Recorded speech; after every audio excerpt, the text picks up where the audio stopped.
Shavua Tov, everybody. I know it's late, and certainly everyone didn't come to hear me speak, so I'm going to make it really, really brief. I just wanted to say that tonight is a culmination of probably around 4 years of thought and work. And I just wanted to walk everyone through the timeline of how we got here. So I personally got introduced to Rabbi YY through a coworker of mine, Penny Safir, I think he's here tonight. And he sent me some videos of Rabbi Jacobson. And at first it was a 2.5-minute clip of just some jokes. And I said, wow, it's pretty funny. And then a couple more clips later, and then a YouTube link later, and just listening to Rabbi YY and the message that he has to offer, I thought it was something that was very, very unique, special, nice, something that we can all connect with. So then I decided, let's try to bring him over to the shul. Spoke to Rabbi Azenkot, of course we got his blessing, and spoke to a couple of members of the committee, and we said, okay, we set out to do it. So I figured, call him up, next week we'll have him in the shul, no problem. Sure enough, this was probably around, I would say, April or May of 2019, and we called up Rabbi YY and spoke to his secretary, and she said, okay, sure, the rabbi could come probably in the next 6-8 months. I said, I didn't realize who we were talking about. He's a world-renowned speaker, spoke in 40 states of the United States, on 6 continents, and sure enough, we set up our Shabbaton for March 2020. I think it was March 14th, 2020.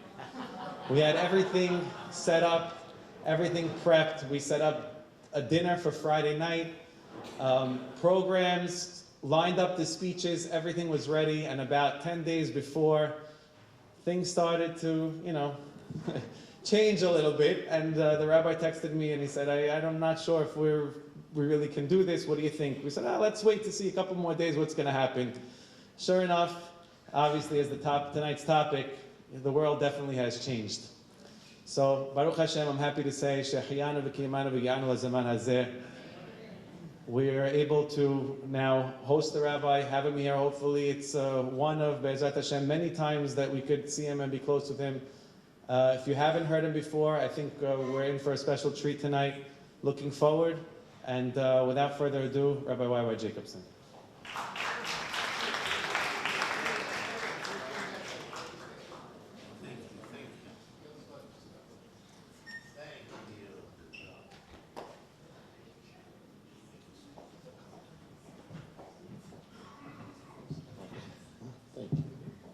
Yeah, perfect. Okay, I'm going to put my phone on vibrate. If you can do the same, that would be very nice.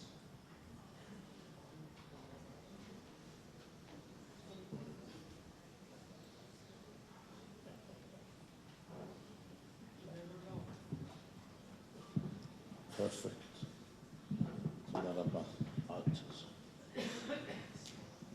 Thank you.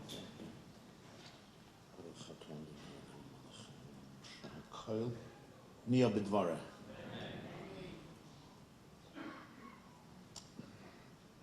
First of all, Shavua Tov, U'mevorach to one and all. Thank you, dear friends. Thank you, Joey, for your introduction, gracious introduction. He is right. I actually didn't even know what you look like. I was getting emails and messages and calls. Joey was very persistent, and I am a pain in the neck, so I do apologize. And I'm really thrilled and glad to be here. And thank you for your persistence, Joey, and excitement and enthusiasm as Corona was developing. He kept on getting in touch, maybe next week, maybe next month, maybe in a few months, maybe in a few months.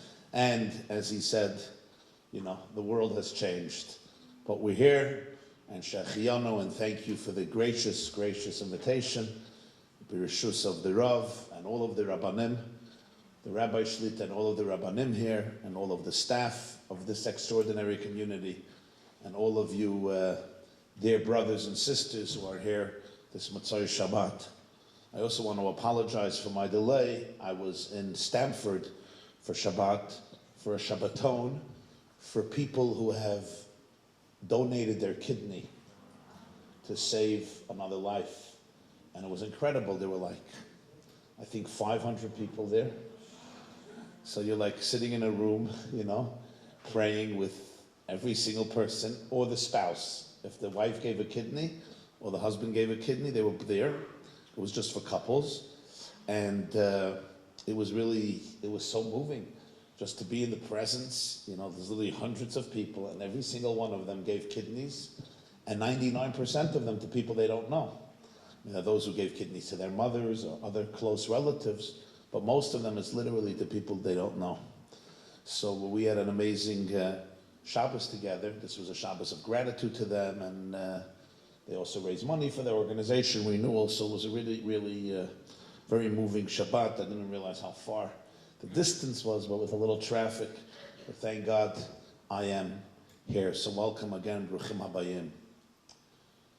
So they tell this story, a story. I'll tell it to you, the way I say it. A woman comes to me, and she's looking for a shidduch, right? She's looking for a great guy. And she asks me if I have a good man for her.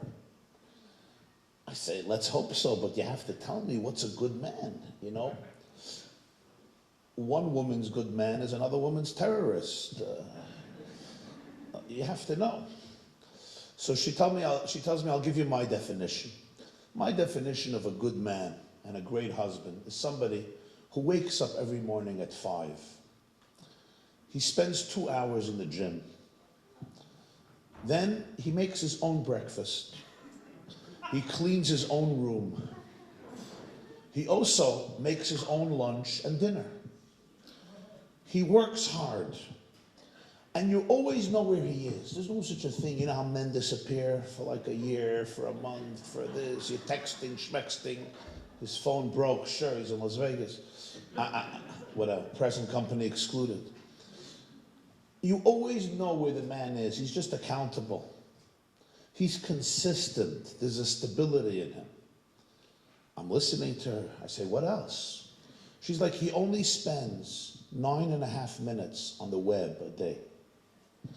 What else? No social life. Doesn't have friends and acquaintances. Doesn't go every night. He has a simcha, a bar mitzvah, a vachnacht, a bris, a nepshenish, a bas mitzvah, an almost bas mitzvah, a wedding, a shever brachas, visiting. He also doesn't drink. And every night, by 9 o'clock, he's in bed. She finishes, I look at her and I'm like, okay, I hear. She says, but Rabbi, why? Do you think I can find such a man? Does such a man exist? I say, absolutely. She says, where? I say, in prison.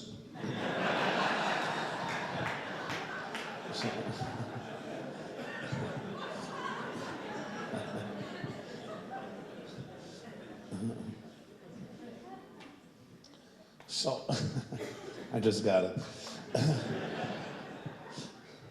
I thought, I don't know if you want to wait, but it could be a couple of years. But I say this to you because, every experience in life is meant to open us up, to broaden our horizons. Every one of us, in our own way, sometimes finds themselves in a little prison. What do I mean here by prison? I don't mean necessarily a federal or a prison and somebody physically chained, God forbid. Although many of us are in an emotional and psychological prison. But sometimes I'm imprisoned by my own traumas, by my own phobias, by my own insecurities. I'm stuck. I'm paralyzed. I'm chained. I'm chained to my past. I'm chained to anger. I'm chained to a lack of impulse control. I'm chained to resentment. I'm chained down to frustration, to procrastination, to depression. I'm chained down to other mental, spiritual, emotional, psychological, financial, physical challenges and setbacks. I'm chained. And the only thing that is worse than being in prison, physically or emotionally, is that I don't know that I'm in prison. That I think that I'm free. I don't even know what is going on.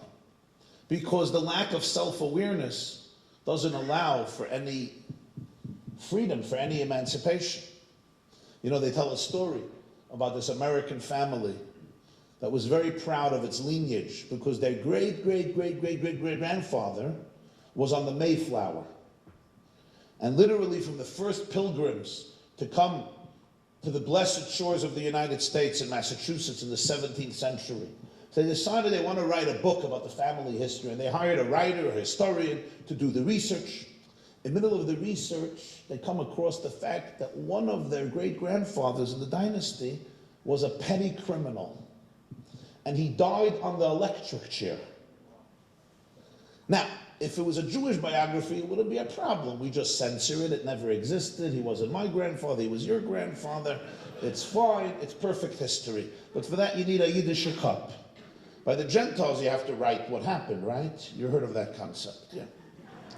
Our biographies have a license. You don't like something, never happened, you change it around. It's perfect. Blame it on God. But we're not going to go there at the moment. So they don't know what to do. Not to write the book, to delete history. You can't delete history. So they discuss it with the writer. He says, listen, that's why you hired me. I'm a professional. I'm going to put in the story accurately. They said, but it's going to shame us all. It's not going to shame anybody. The book gets published. They immediately open it to the page. They look at the index for this fellow's name. His name was Harry. And they find the name and they take a look at how he wrote the story. And this is what he wrote. Grandpa Harry occupied a very important chair in a central governmental institution. He was tied down to his position with the strongest of cords. And despite many attempts and a strong desire, he never left that central governmental position and that chair. He remained connected to that position till his last breath. His death came as a sudden shock. So you see, friends, you have to know how to tell a story. You could tell a story and you could tell a story. And it's here tonight that I want to share two major insights. I love the title, The World Has Changed. Have we? Have I? Because whenever there is an upheaval in life, whether collectively or individually, what Judaism, what Torah teaches us is that it's not just enough to wait until things relax, until the turbulence ceases, and we go back to normal. Because if that's the point, why did you have to experience it initially? The point is that every upheaval is there to open me up, to take me out of another prison, to make me bigger, larger, deeper. We learn this from our patriarch Jacob, Yaakov. Yaakov gets into a fight in the middle of the night with a stranger. We don't even know who it is. The Torah says in Vayishlach, it's going to be read in 2 weeks. Vayivater Yaakov levado, Jacob remains alone in the middle of the night, and a man wrestles with him until dawnbreak. The man wants to kill him, but he's not successful. He maims him. He dislocates his sciatica, and Jacob is limping. Finally, dawn breaks, and Jacob turns to this man, and they're fighting. And this man, mysterious man, tells Jacob, let me go. It's morning, I want to go. And Jacob says, Lo ashalecha chakim beirachtani. I will not let you go until you bless me. It's a very strange comment. Imagine somebody attacks you in a dark alley, tries to kill you all night, finally wounds you. Now it's morning. They want to leave. They go, no, I need a bracha. I need a blessing. A blessing? It's a gangster. Call 911. Run away, punch him in the nose, whatever you do. Why are you asking him for a blessing? One interpretation is Jacob was teaching the Jewish people how to face adversity in life. When I face adversity in life, when something attacks me, internally or outside, because the one that attacked Jacob that night, who do you think it was? The Torah doesn't say.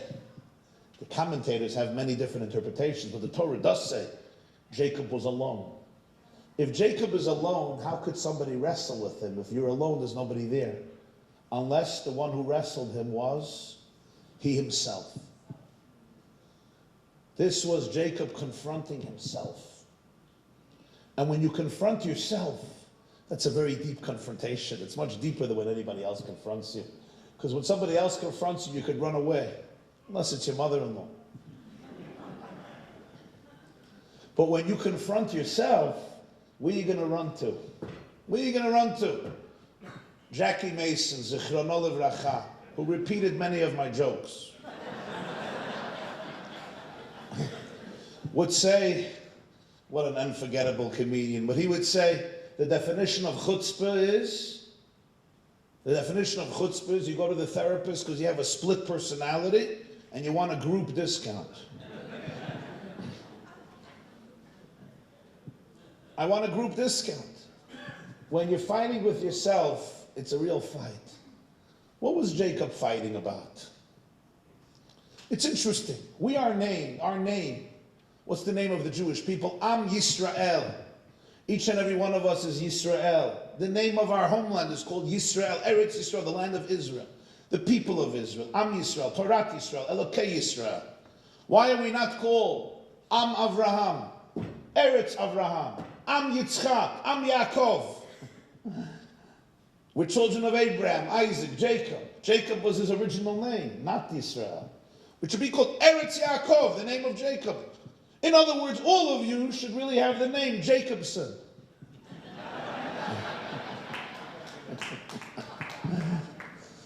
Okay, thank you. I could stand out. The truth is, my name is not Jacobson. It's a fake name. My name is Jacobashvili. My father came from Georgia.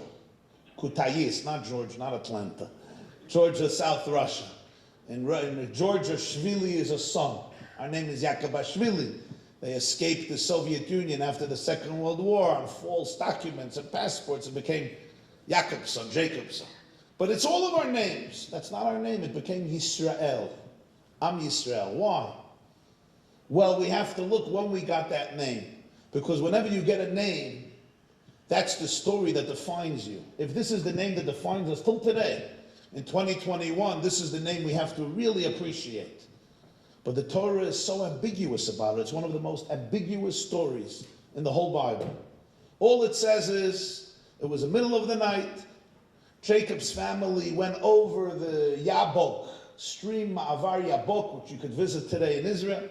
Vayivater Yaakov levado vayavek ish imo ad alot hashach. Jacob remained alone, and a man wrestled with him till dawn break. Who is this man if he's alone? It's something inside of him. The man tries to kill him. Why would he want to kill himself? He can't, but he makes him limp. And at the end, Jacob says, I need a blessing. And what does the man say? The man says, what's your name? Yaakov. We're changing your name, Yisrael. I didn't ask you to change my name. I asked you for a blessing. And then Jacob says, what is your name? He says, it's none of your business. Come on. You give me your name, you ask me for my name. I say, it's none of your business. Jacob says, the guy says, Lama zatisha lishmi. Why are you asking my name? It's not. And that's the end of the story. And he blesses. What's the meaning of this? How are we to understand this? I'm going to share one possible interpretation. One. And of course, we're talking about Jacob, one of the patriarchs, one of the four legs of the Merkavah, so it's on a higher level. But I'm going to apply it to our own lives. I'm using the Jacob story as a reflection of our lives, even though with him himself it's on a much higher level. That fateful night, Jacob has to confront himself, maybe for the first time in his life. He's battling inside. What's the scene right afterwards? How did this whole story come about?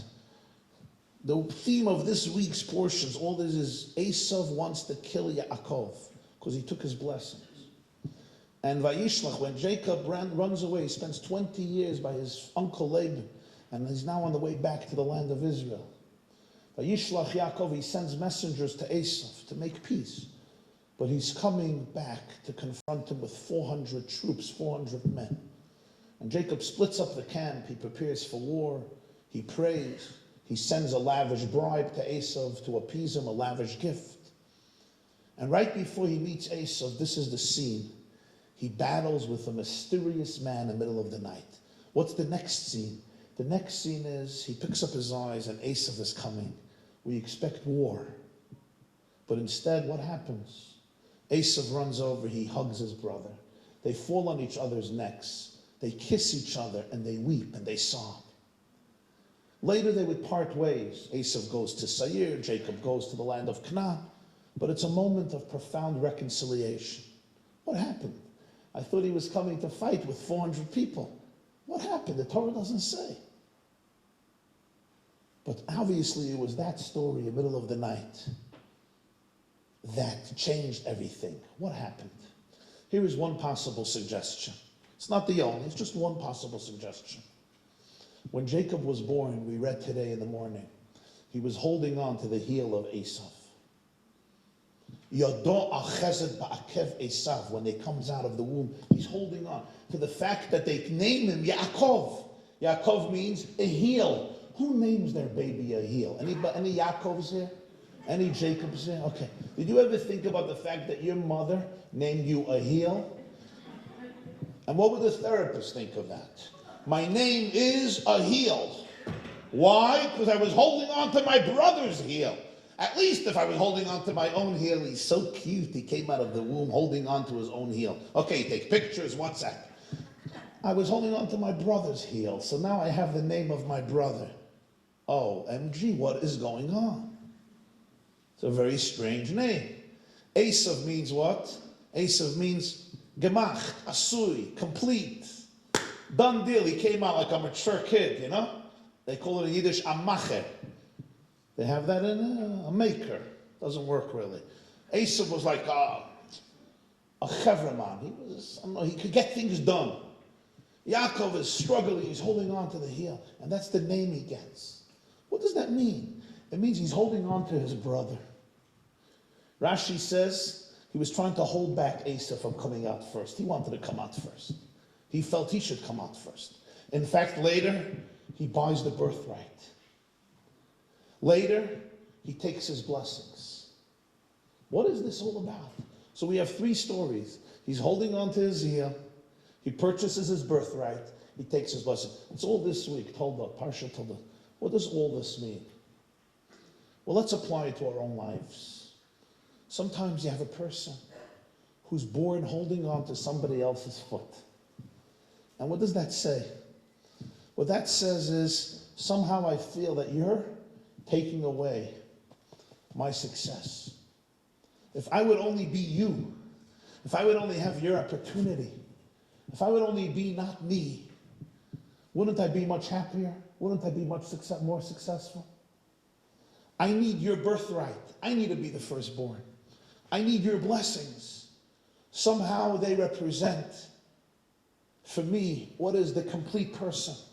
Don't we have that in life where sometimes a person looks at their brother or their sister or their spouse or their parents or a friend or a neighbor or a colleague, and I think to myself, if only I would have your looks, your money, your brains, your success, your physique, your athletic capabilities, your ambition, your creativity, your background, your family, your wonderful parents. If only I didn't grow up in this dysfunctional situation. If only I didn't have this experience.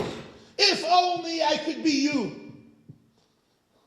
I'll be a happy person. So what do I do throughout my life? Throughout my life, I never really accept me. I always have to be you. I have to copy you. I have to look at you. They once asked a 106-year-old woman, What's the advantage of living till 106? And she said, no peer pressure. It's great when I'm 106 and everyone is gone. It's not going to be too long. They're going to double the lifespan. You'll all live till 150, but your mother-in-law too. Everybody's going to live till 150. I have nothing against mothers-in-law. I love my mother-in-law. She's the best. She doesn't talk to me. Just joking. Just my bad humor. But anyway, we have this.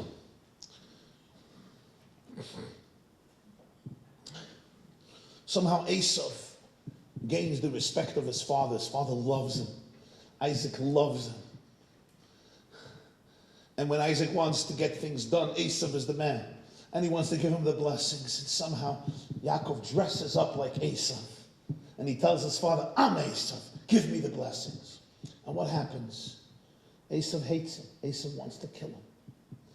Why? Because Vayakveni zeh pa'amayim. Why do you have to rob me from what is mine? You took my birthright. You took my blessings. Now here is an unbelievable midrash. The midrash in Tanchuma says that the reason Jacob had to leave his parents' home and go for 20 years to Mesopotamia is the concept of galut. The Torah says when somebody kills somebody by mistake, what's the penalty? You remember? Exile. The Medrash says Jacob had to go in exile. Sfas Emes asks, who did he kill? By mistake, but who? And he answers, Esau. There was something Esau. There was something in Esau's soul that died. What does all this mean? What does all of this mean? At the end of Toldot, Rivka tells her son, Yaakov, go away to my brother. Ad asher tashuv chamat achicha. Until your brother's wrath goes away. And then the next verse, he says, Ad shuv af achicha mimcha. Until the wrath of your brother goes away from you. And everybody says it's redundant. And why the break of a verse? It's a new verse. And the Ksav Sofer and the Bittul of Alazhaner and the Amshina of Siach Sefer Kodesh all say the same thing. Rebecca says two things. Till your brother's wrath goes away, how are you going to know? Ad shuv af achicha mimcha. Until your wrath towards your brother goes away from you. Your brother is reflecting you. When you stop being angry at your brother, he'll be able to accept you as well. Kamayim hapanim lepanim. The face I show to the water, it reflects back to me. Your brother hates you because you hate him. What an interpretation. Rebecca was not just defending Jacob. She was also telling Jacob, you're going to have to cleanse yourself from your issues with Esau. What does all this mean? What it means is that after 20 years in exile, Jacob is on the way back. And before he meets his brother, he has to meet one more person. And you know who that is? Himself. In the middle of the night, nobody's there, not his wife, not his kids. You know those moments of intimacy and vulnerability with yourself. Suddenly, he sees an image of himself, and this man is wrestling him. This man is trying to kill him. Do you see the profound psychological symbolism here? There is something inside of me that doesn't want to be me. There's something inside of me that jeopardizes me. There's a voice inside of me, a core belief that is distorted. What is the definition of trauma today? The definition of trauma today is that something happened in your life that causes you to develop a core belief about yourself that robs you from a happy, productive life. Maybe it was something that happened once. Maybe it was something that happened again and again and again. Each time on its own it wasn't big, but accumulatively it becomes very, very severe. Maybe it was a small thing, maybe it was a big thing. Maybe for somebody else it meant nothing, but you are an orchid, not a dandelion. You're an HSP, you're a highly sensitive person. So that went straight into your chest like a dagger. And you develop a core belief about yourself that paralyzes you. Some people really deep down believe, I'm not good, I'm damaged, I'm a loser, I'm a nebach, I'm frightened, I'm unworthy. If you would know who I really am, you would never look at me again. You just don't know who I really am. I have a good mask before Corona. I know how to dress up. But if you knew who I really am, if I took away everything, if I get rid of this, and I get rid of this, and I get rid of this, I'm not going to do it right now. I want Joey to invite me again, so I'm not going to give you all the fireworks and all the drama the first time. But if I strip psychologically and emotionally everything, you're never going to want to look at me again. I am damaged. Now sometimes the only thing that's worse than trauma is that you don't know about your trauma. But you're letting it out on your kids. You're letting it out on your wife. You're letting it out on your husband. You're letting it out on everybody else. Most importantly, you're letting it out at yourself. You're suffering from terrible anxiety or stress or depression because you cannot deal with this situation. I may not even know what it is. So Jacob is now discovering that inside of him there is a person who wants him dead. I am my enemy. I don't like me. And Jacob has to make a decision. Can you accept yourself? Can you embrace yourself? Can you make peace with yourself? On this night, you have to answer the question. Can you let Esav be Esav and embrace Yaakov and let Yaakov be Yaakov? Or forever, you will have to look at somebody else to find out who you are. The Kotzker Rebbe said, ich bin nicht, weil du bist du und du bist du, weil ich bin ich nicht ich und du bist nicht du. Ich bin nicht, weil ich bin ich und du bist du, weil du bist du, bin ich und du bist du. You got it? If I am I because you are you and you are you because I am I, then I am not I and you are not you. But if I am I because I am I and you are you because you are you, then I am I and you are you. And now we can begin a relationship. Anybody wants to repeat it? You get it? If I am I because you are you, there's no I and there's no you. They call it codependency. Yaakov has to answer this question. Can Yaakov embrace Yaakov? Can you really love yourself? Not in an arrogant, foolish way, but really accept who you are, because this is who God made you. We all are born originals. Why do we have to die as copies? The day you were born is the day God said the world is an incomplete place without you. The Mishnah says in Sanhedrin 38, Chayev Adam Loimar, Chayev Kol Echad V'Echad Loim B'Shvili Nivra Olam. Every person is obligated to say, the world was created for me. B'Shvili Nivra Olam. What is this, narcissism? The world was created for me, and you say the world was created for you. You know how you drown a narcissist? You put mirrors on the bottom of the ocean. The whole world was created for me. What the Talmud is saying is something very deep. There's something about you that nobody else can give the world. Nobody before you, nobody after you. Even the greatest tzaddikim and holy rabbis and sages and masters. There's something at stake in your life that all of existence needs. Can you really accept that? Can you embrace that? Or there's too much shame, there's too much self-loathing, there's too many wounds. This is a tough question that Jacob has to answer. And what happens? You know what he discovers? He discovers that he's limping. You know what that means? What does it mean somebody is limping? We're not talking here a physical limp. We're talking about an emotional limp. When somebody is limping, it means I cannot stand tall. Because I don't even know who I am. I'm busy being you. I'm busy being afraid of you. I'm busy impressing you. I'm busy reacting to you. I don't even know who I am. How can I stand tall? I'm caved in. I'm repressed. I'm suppressed. Morning comes. And this mysterious man tells Jacob, it's time for me to leave. When it's light outside, I disappear. I'm your shadow. I'm your subconscious. I disappear in light. Jacob says, bless me. Bless me. He says, we need to change your name. You can't be Yaakov anymore. You have to be Yisrael. You can't be holding on to your brother's heel. You need a different name. What's Yisrael? Ki sarita im elikim ve'im anoshim v'atucha. You wrestled with God and with men, and you prevailed. Ekev, Yaakov means a heel. Yisrael is 2 words. Li Rosh, my head. Don't be a heel, be a head. Can you change your name? Can you discover your Yisrael? Of course you're going to have moments of Yaakov. We all have those moments. But can you discover who you are? He gives him that name change. And what's the next scene? Esav meets Yaakov. And instead of hating him, what does he do? He hugs him.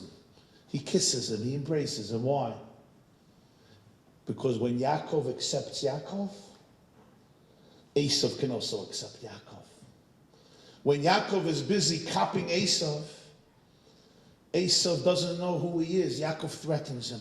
When Yaakov loves Yaakov, Esav can also appreciate Yaakov.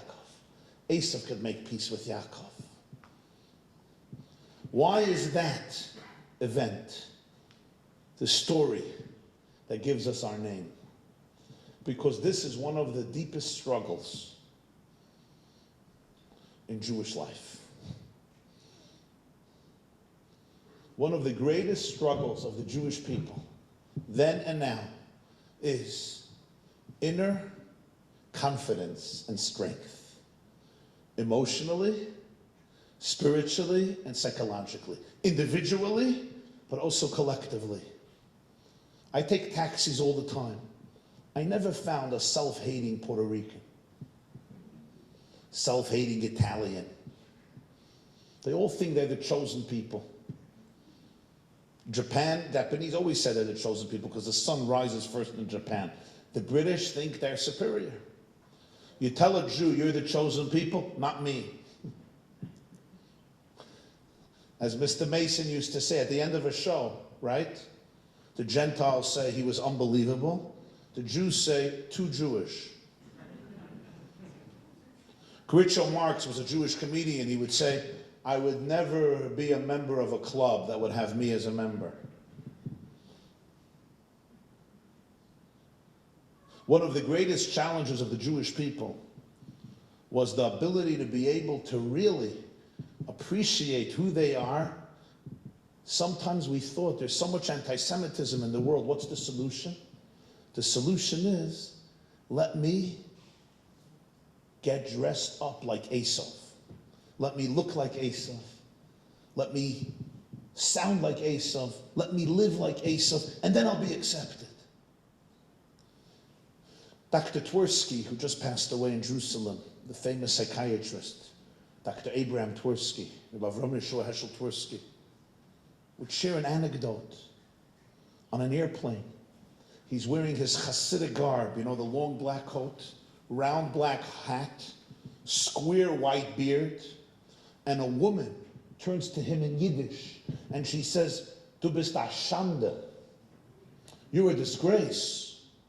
Dr. Twersky says, why a disgrace?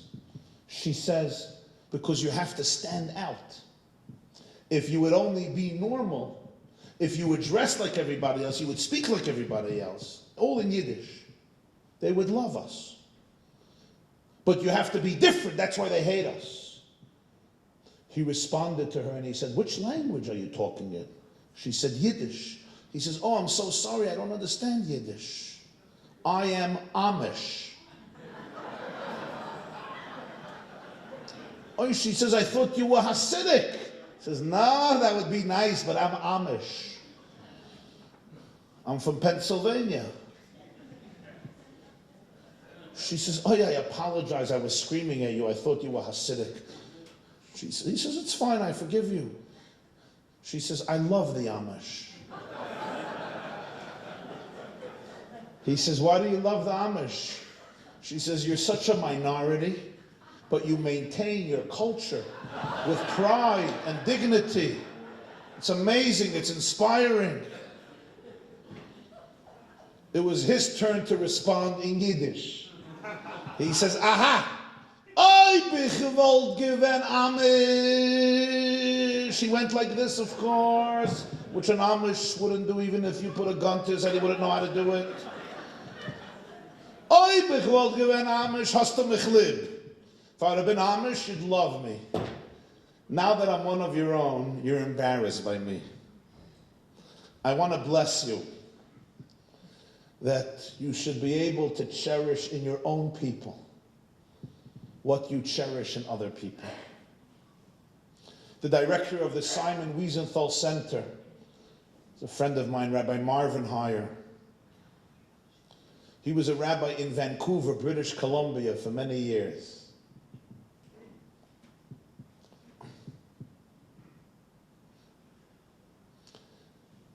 The Queen of England and her husband, who just died, Prince Philip, came years ago to British Columbia for a festive dinner, and Rabbi Heyer, as clergy, was invited to the dinner. He said, I can't really come because I eat kosher food. Buckingham Palace said, don't worry, we'll arrange for you a special kosher meal. You're good. Okay, then I could come. So he comes to the dinner. He has his seating card, his place. Special kosher caterer brought the cutlery, brought the food, beautiful. After the first course, problem. The palace has this policy that after the first course, you change your table. And after the second course, you change your table again. And after the third, you change your seat again, like musical chair. Why? Because they want everybody to meet each other. So here you start here, and you go there, and you go there, and you go there. So what is he supposed to do? The plate in front of his seat was kosher. But how is he going to get the plate over there to be kosher? So he could go to the new place and not eat anything, but it's disrespectful. Everybody eats and you're the only one. He could not move, but that's also disrespectful. He's going to be the only one in one place. It's abstinency. So what do? He has no choice. He carries around his cutlery with him. Like on a camp, camping trip, yeah? But this is nice cutlery. It's not plastic containers that we take for Chalamoya trips with tuna and hard-boiled eggs and matzah and banana and oranges and macaroons and lady fingers. Yeah, you remember those Chalamoya trips to the circuses? Watching the elephants with you remember? With the eggs and oranges and matzah was great. The elephants loved it. Ringling Brothers. So what do? So this fellow, Rabbi Hardy, picks up. So there's a plate and another plate and another plate and a bowl, and it's china, it's fancy, and cutlery, and he's walking around as everybody's walking around, and he's walking around like a schnorrer. You know what a schnorrer is? Yeah, it's a guy who has a PhD from Harvard in fundraising. So he's going around. On his way, he meets one of the Supreme Court justices from British Columbia, who's a Jew, very high-level judge in that area, secular Jew. He says, Rabbi, what are you doing? He says, kosher. He says, you're an embarrassment. You're an embarrassment. He says, why am I an embarrassment? The kosher laws were given to us 3,330 years ago. The Queen of England is the queen of an important dynasty, 800 years, 900 years. Moses came before Queen Elizabeth. So why should I be embarrassed? He says, you're among Gentiles. The palace invited you. You have to be normal. You're walking around with these plates. It looks weird, bizarre. That's what makes people queasy, creepy about Jews. Rabbi Heyer says, I'm sorry you feel this way, but I don't think it's something to be embarrassed. The man dismisses him with a very sheepish look, explaining to him how embarrassed he feels to be a Jew in his presence. As he's schlepping around his heavy cutlery, it's like a shas, schlepping around, who does he bump into? Prince Philip, the Beth Shidduch. Prince Philip says, Rabbi, what's the matter?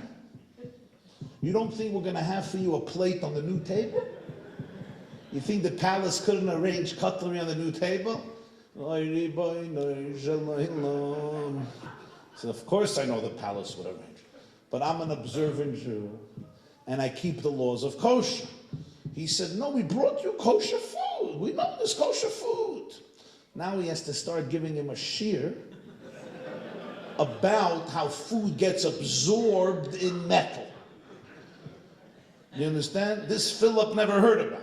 So now he starts teaching Philip Maseches Chulin, Talmud Tractate Chulin, Shulchan Aruch Yoreh Deah, and the laws of chemistry, all in one. And he says it's not just the kosher food. You see, food gets absorbed into utensils. So he says, what? So he explains, if somebody ate pork, he says, you don't eat pork. Got it. But if somebody ate pork on the plate, the flavor gets absorbed. So if I'm using that plate, the flavor can emerge. So now I'm getting the flavor of the pork. So Philip is like, okay, right? So what do? You could never use a plate? So now he has to give him a lecture on keboiloi kachpoltoi, how you kasher utensils. Even Jews don't know what they're doing. Somebody is spilling hot water with torches, blow torches, burning down a house, grilling mice. The way it went in is the way it goes out, which, by the way, is the basis of how therapy works. If it went in pre-verbal, it's not going out through words. Okay, think about it, but that's not our lecture tonight. But how it goes in, it goes out. Anyway, he's busy. Philip is like, wow, I didn't know that this is part of Judaism. He calls over the queen. He calls over the queen. Elizabeth, you got to hear this. So now Rabbi Haya repeats the whole shiur in Chulin, Yoreh Deah, Taruvis to the queen. They're asking questions. They're standing, and the whole crowd sees the queen and her husband are talking with this rabbi who's holding all these plates, and he's showing the plate. And what? The queen wants to go into the dishes business. They're not sure. People thought maybe they grew up together as children in school, so they were very close. But this fellow, the judge, sees what's happening. This rabbi is getting so much attention from Her Majesty. Nobody gets that. She says hi to everybody. Everybody bows. So he decides, you know what? He's going to come over. He comes over. And he says, Your Majesty, Prince Philip, I'm also Jewish. Philip looks at him and says, so where are your dishes?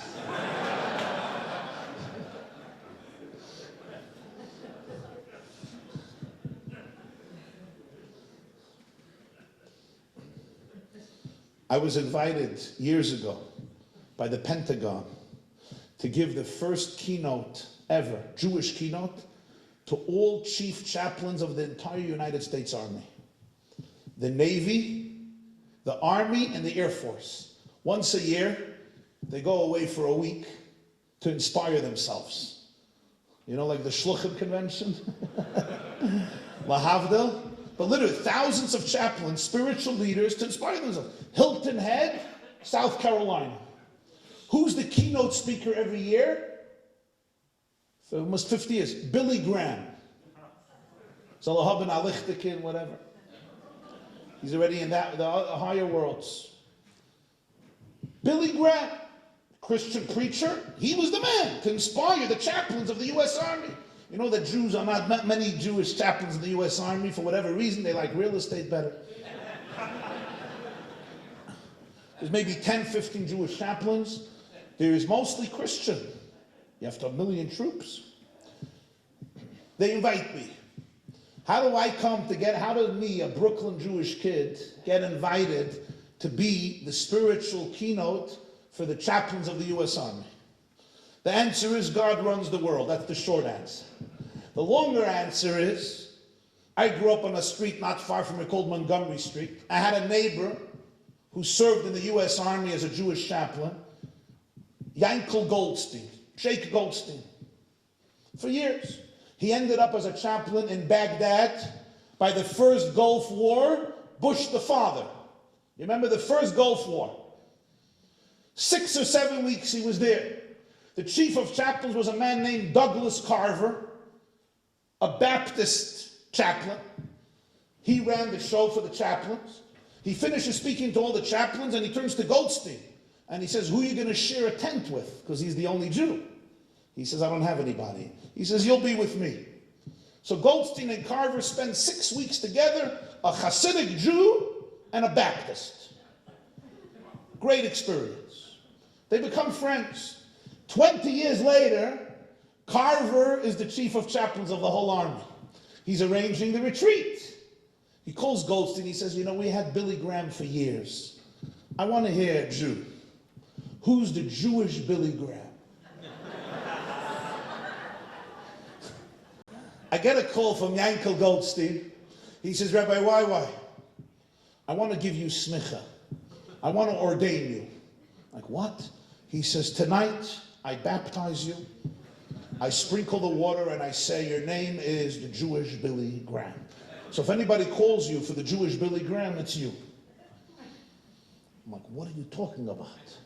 Whatever, he tells me the story, they might call you, and your name, you're the Jewish Billy Graham. I said, don't tell my mother-in-law, she's going to kill me. She's going to say this whole shidduch, her daughter married the wrong guy. I get a call, and you know, with Jewish events, Joey is the exception. With Jewish events, they usually call you for the next night, right? At least the next week, the next month. You know, Jews are busy, they're stressed. Somebody called me once before Corona, could you come tomorrow night to California for a lecture? I say, I'm booked. He says, but I put up signs already that you're coming. Okay. And I thought the army wants a month, 2 months, 6 months. 2 years. 2 years, not Corona, 2 years. I'm like, okay, they're not Jews. When is the keynote? 8 o'clock in the morning. Well, this is not a Jewish event. It's an event, you eat a whole day, and at night, 10 o'clock, 11 o'clock, the oilam wakes up. You do the keynote. Okay. I come to Hilton Head, South Carolina. They tell me to be down there 6 o'clock in the morning. I'm like, what do I do 6 if I'm speaking at 8? You sit for 2 hours. This is the army. Anyway, I'm walking around with Colonel Goldstein, and everybody is saluting, schmaluting, like in the movies. So I also start saluting. He says, no, you're doing the wrong salute to the wrong person. You can end up doing 600 push-ups. Because you give the wrong salute, then it's disrespectful. And don't salute anybody. Okay. Then I meet General Carver, and he says, so you'll be here at 6 o'clock in the morning, and I make the mistake of saying, why? In the army, you don't say why, right? And I come down 6 in the morning. Goldstein already wakes me up 4 in the morning to give me milk for my coffee. He already finished davening. I see 4 o'clock in the morning, hundreds of priests, chaplains, jogging on the beach. 4 o'clock in the morning with their Bibles, jogging on the beach. It was incredible. It's not what you see in Brooklyn usually. I give my keynote, 8 o'clock. The topic was fear and faith in times of crisis. Iraqi war was intense. Afghanistan war was intense. I do my thing. It's the first time most of them saw yarmulke. When they called me up, there was so much tension in the air. Because what's this Jew going to tell us, That Yashka never existed? What is he going to say? There was so much tension. But I did my thing. I finished. Got a very nice standing ovation. And then Douglas Carver, the chief of chaplains, gets up. And he says, I want to say, I was listening to Rabbi Jacobson speak. So much passion. Just like the Baptists. The Baptist ministers, you ever hear Baptist ministers? And I have to say, I love Jews. But it's not easy to speak to Jews. You know that, right? It's not easy. This community is an exception, but Jews are not easy. First of all, most of them sit like this. You know what I mean? Try to impress me, Rabbi. I am so cynical at this point. I have heard so many rabbis in my life, right? Try to impress me. Every Jew sits with a bulletproof vest, if not physically, emotionally. You know what I mean? That's number one. Number two, every Jew, has opinions. They don't listen. They have opinions, right? It's true. Tell me the truth. Are you listening to me? You have an opinion about me. When Jews listen to a speech, they're like, he's good. He's great. That joke I knew already. Oh, there's something to use next week. Nobody listens. They have opinions. Good opinions, bad opinions, right? Another thing with Jews is they're very suspicious of you. And even at the end, all they do is shkoyach, shkoyach. Thank you, shkoyach. The best thing, it wasn't that bad. The best thing. When you speak to Gentiles, first of all, nobody's cell phone ever rings for eternity. It's like off forever, okay? And I know why. Jews are expecting a telephone call from the Prime Minister of Israel, from the President of the United States. Not so simple. You know, they don't. Number two, they finish sentences, and in the middle of the speech, they get excited.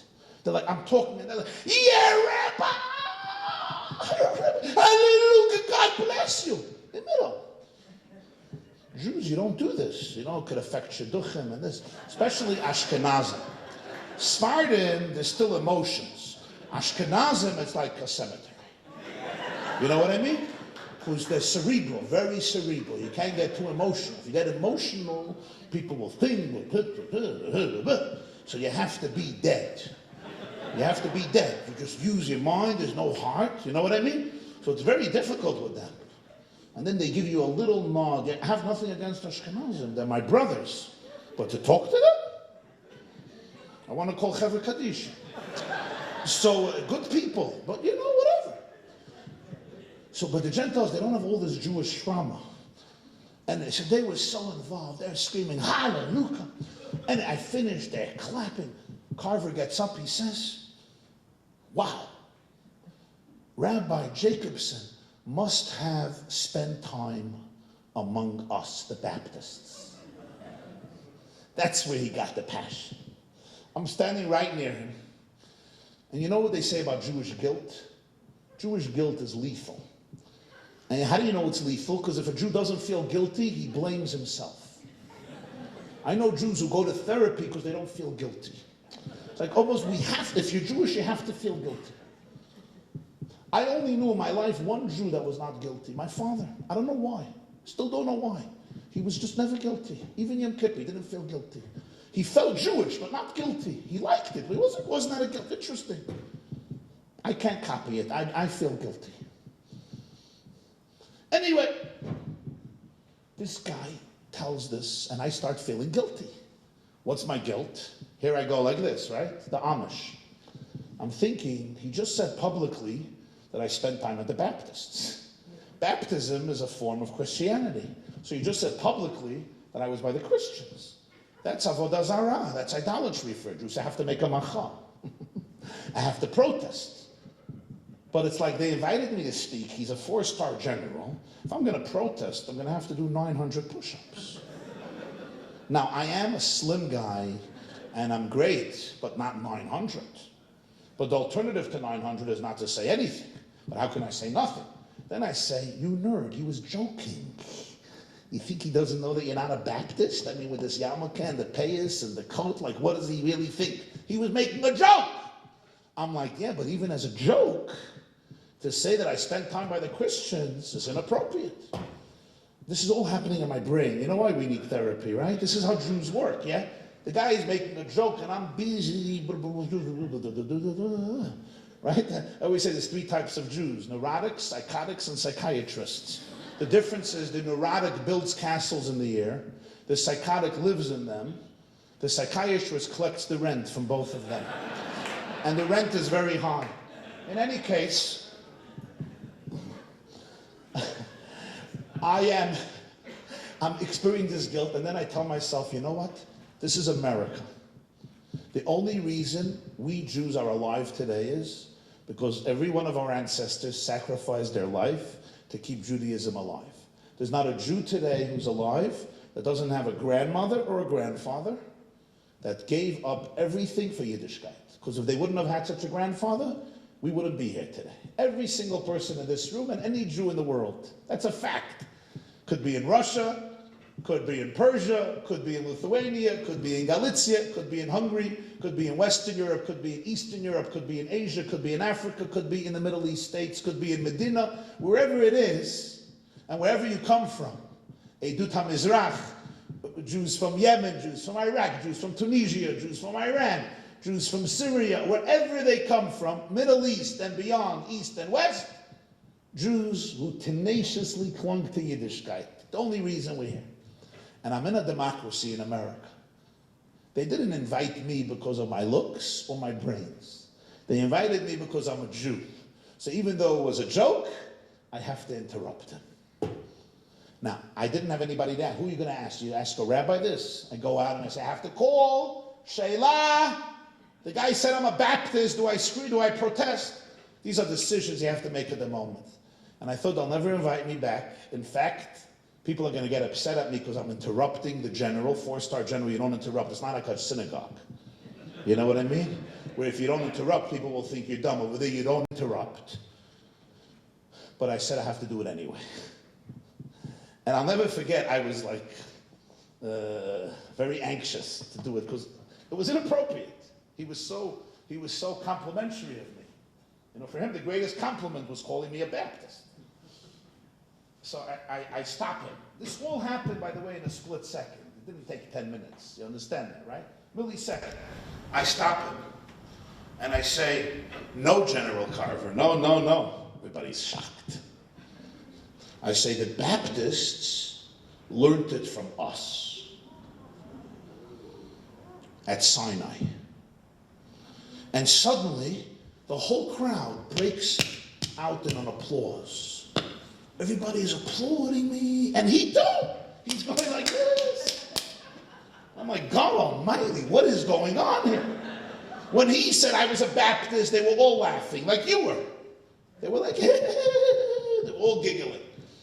When I said the Baptists learned it from us, they were all applauding me. And then I realized this powerful truth.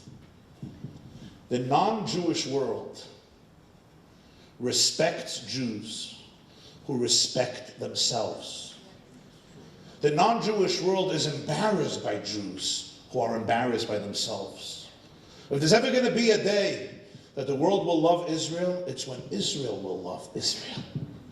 When Jews will love Israel.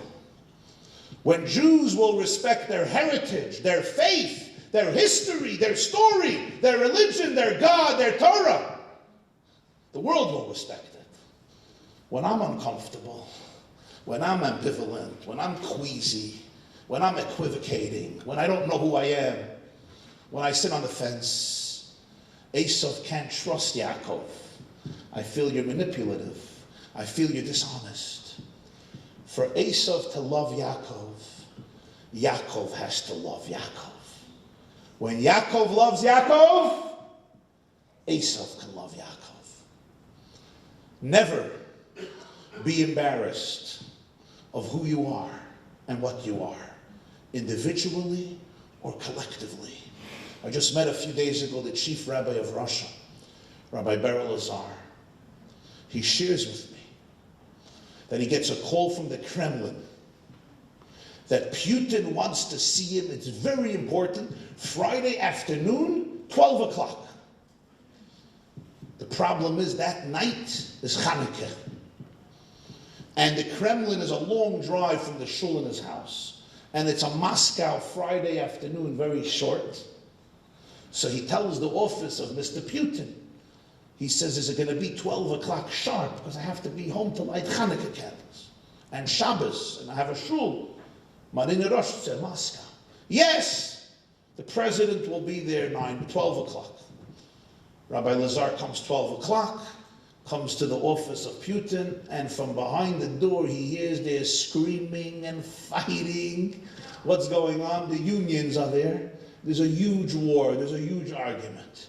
He's like, this is not going to be ready at 12 o'clock. An hour later, they're still screaming. An hour later, they're still screaming. He says, can you ask the president, please, let's do it Sunday, let's do it Monday. It's 2 o'clock, it's soon Shabbos. No, Putin said he needs to see you today. The rabbi realized, Putin said, he has to stay. He asks his wife to send over a menorah with a taxi. She'll light at the house, but he wants one. She sends a menorah. He goes into Putin. It's only after 2. He says, don't worry, we'll make it fast. You'll get home before Shabbos. The meeting is a long meeting. It's an important meeting about the future of religion in Russia. He comes out. He wants to run on Putin. Oh, you have to speak to the press. There's going to be a press conference now.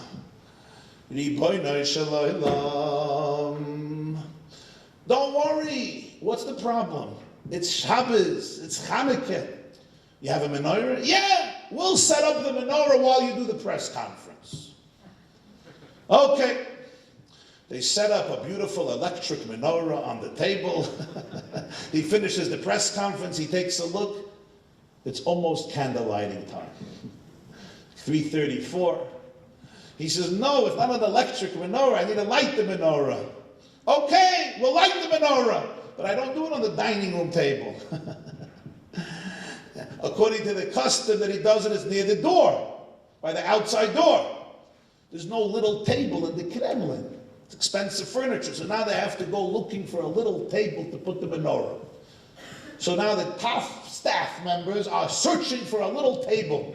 Now in a Jewish house, there's a lot of things going on. You find an old shmata that your great-great-grandmother loved. But in the Kremlin, you're not going to find it. So they're searching, they find a little thing, a chair. You can't take a chair, it's too expensive. They find.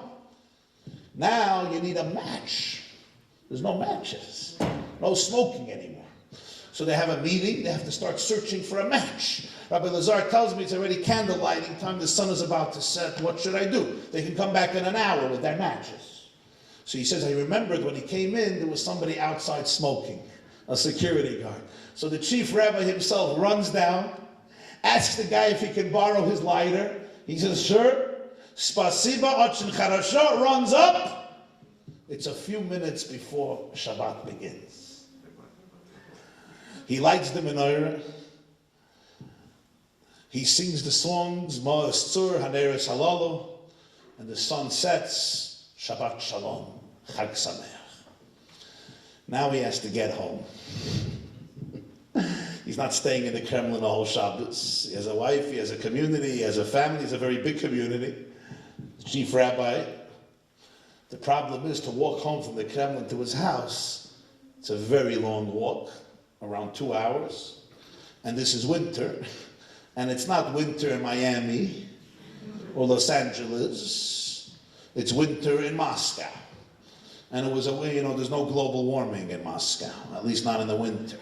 It's freezing, and he didn't come dressed for the occasion because he wasn't planning to walk back. He tells me the story. He says, I had a coat. I start walking. It's already dark, and I know I have a long walk. What should I do? Shabbos. He says, I'm walking, and suddenly I hear footsteps behind me. I'm like, okay, this is not going to end well. It's like one of the movie stories. It's not going to end well. He turns around. There's somebody right behind him. It's the minister of religion.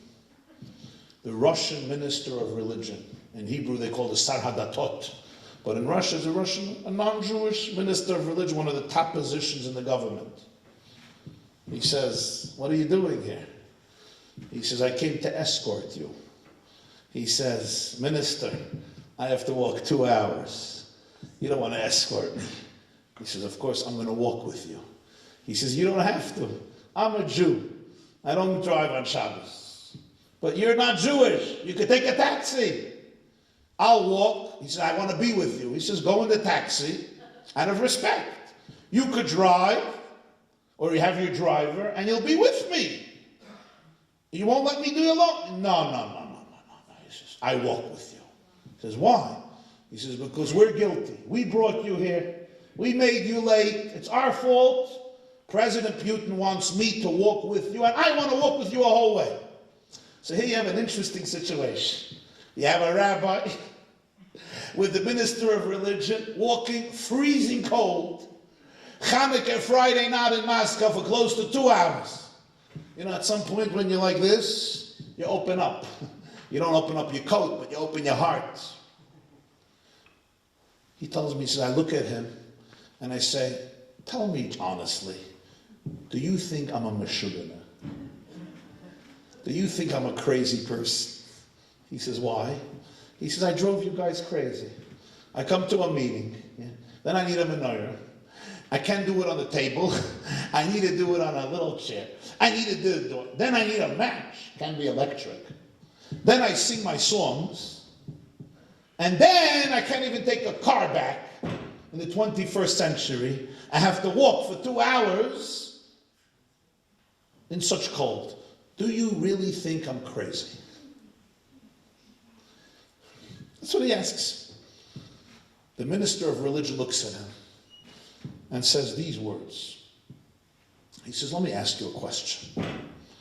You think we can't find other rabbis, other Jews who are very normal, who drive on Shabbos, who don't need to light a menorah with a match? You don't think we could find them easily? There are plenty of them. You don't think Putin can invite one of those to the Kremlin? He says, we don't want to. You know why? Because you're real. You're authentic. You have a God. You have Yireh Shamayim. He didn't use the word Yireh Shamayim. You have fear of God. You have principles. You're loyal to your tradition. You're not going to get into a car on Shabbos, even if I paid you a lot of money. That's why we invite you. It's you we respect, we cherish, we know there's somebody real. And then he said these words. Somebody who's ready to sell his God for comfort, you can't trust him about anything else. Because it means if things are comfortable, I say bye-bye. He says, you don't sell your God for comfort. We can trust you with everything. That is why that fateful night we got the name Yisrael. In this great struggle of the Jewish people and Judaism till today, there comes a point where a person has to ask themselves, can I really make peace with Yaakov? Can I really make peace with Yisrael? Because the world respects Jews who respect Judaism. Thank you very much.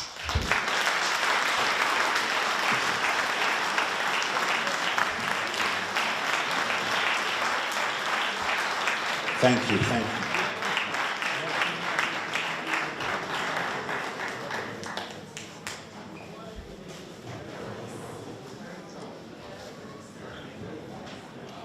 Cheers.